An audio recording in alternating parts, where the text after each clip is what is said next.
Kalau kita mempelajari Alkitab, itu ada ayat-ayat yang kelihatannya saling bertentangan. Kita yang percaya Alkitab itu adalah firman Tuhan yang utuh, pasti tahu bahwa ayat itu tidak mungkin bertentangan. Hanya kelihatannya bertentangan. Jadi kita harus menyelidiki lebih dalam dan melihat konteksnya dan lain sebagainya, supaya segala sesuatu menjadi jelas dan bisa melihat keindahan dari anugerah perjanjian baru. Nah, dalam saya berproses, saya ketemu dengan ayat-ayat seperti ini, dan saya sudah share beberapa di dalam konten-konten sebelumnya. Salah satu contohnya, kerjakanlah keselamatanmu dengan takut dan gentar. Nah, apakah ayat ini mengancam kita? Dan juga kemarin tentang, enyahlah daripada aku, kalian semua pembuat kejahatan. Nah, kali ini saya ingin bahas satu lagi yang sempat mengganjal dan kemudian saya harus selidiki sampai saya mengerti di mana sebenarnya duduk perkaranya. Gak tanggung-tanggung, ini kelihatan bertentangan antara Rasul Yakobus dan Rasul Paulus, yaitu tentang iman tanpa perbuatan adalah mati. Jadi saya ingin bacakan dari kitab Yakobus, di Yakobus 2 ayat 14 sampai 26 sebenarnya. Tapi kita baca ayat 14, dikatakan, apakah gunanya saudara-saudaraku jika seorang mengatakan bahwa ia mempunyai iman padahal ia tidak mempunyai perbuatan?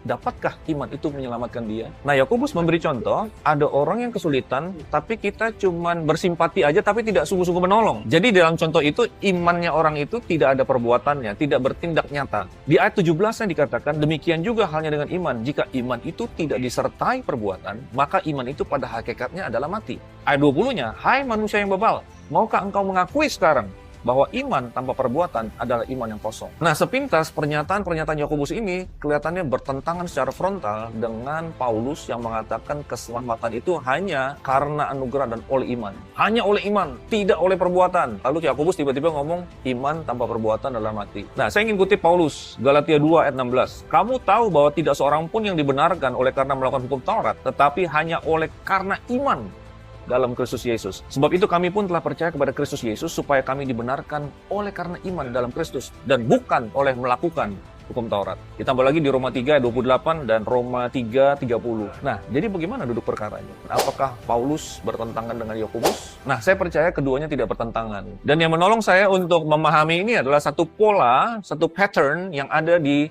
Efesus 2 ayat 8 sampai 10. Kita semua udah tahu ayat yang terkenal ini, dikatakan Efesus 2 ayat ke-8, sebab karena kasih karunia kamu diselamatkan oleh iman, itu bukan hasil usahamu tetapi pemberian Allah. Jelas dan tegas sekali di sini dikatakan bukan hasil usahamu tetapi pemberian. Itu bukan hasil pekerjaanmu, diulangi lagi, double down. Jangan ada orang yang memegahkan diri. Melalui ayat 8 dan 9 jelas dan tegas dikatakan keselamatan hanya karena kasih karunia oleh iman, bukan karena perbuatan. Tapi kemudian di ayat ke-10 dikatakan karena kita ini buatan Allah, diciptakan dalam Kristus Yesus untuk melakukan pekerjaan baik. Tiba-tiba ada perbuatan baik muncul di sana. Setelah tadi dikatakan bukan oleh perbuatan baik, tiba-tiba kita diciptakan untuk melakukan perbuatan baik. Jadi pola yang jelas di sini adalah perbuatan baik tidak menyelamatkan. Tetapi setelah kita diselamatkan, kita manifestasinya adalah berbuat baik. Jadi pola ini sangat menolong. Dan perhatikan di ayat ke-10 tadi tidak langsung dikatakan untuk melakukan pekerjaan baik, tapi didahului dengan kata-kata diciptakan dalam Kristus Yesus. Jadi ini berbicara tentang ciptaan baru, bicara tentang lahir baru. Kemudian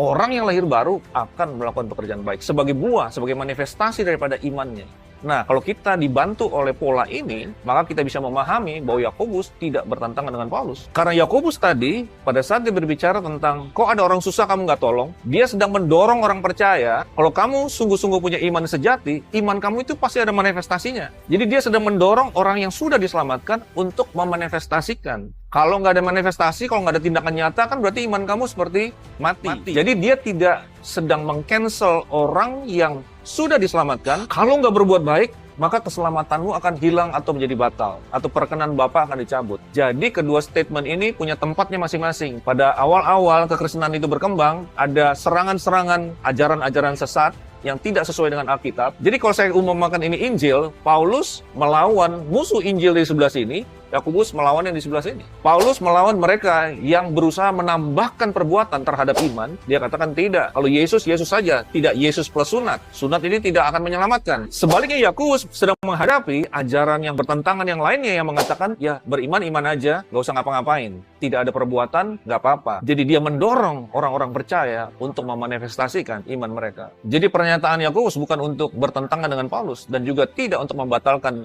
konsep keselamatan hanya oleh iman. Hal ini akan menjadi lebih jelas lagi pada saat kita membahas pernyataan Yakobus selanjutnya tentang dibenarkan dengan contoh Abraham dan Rahab. Kita akan bahas di konten berikutnya.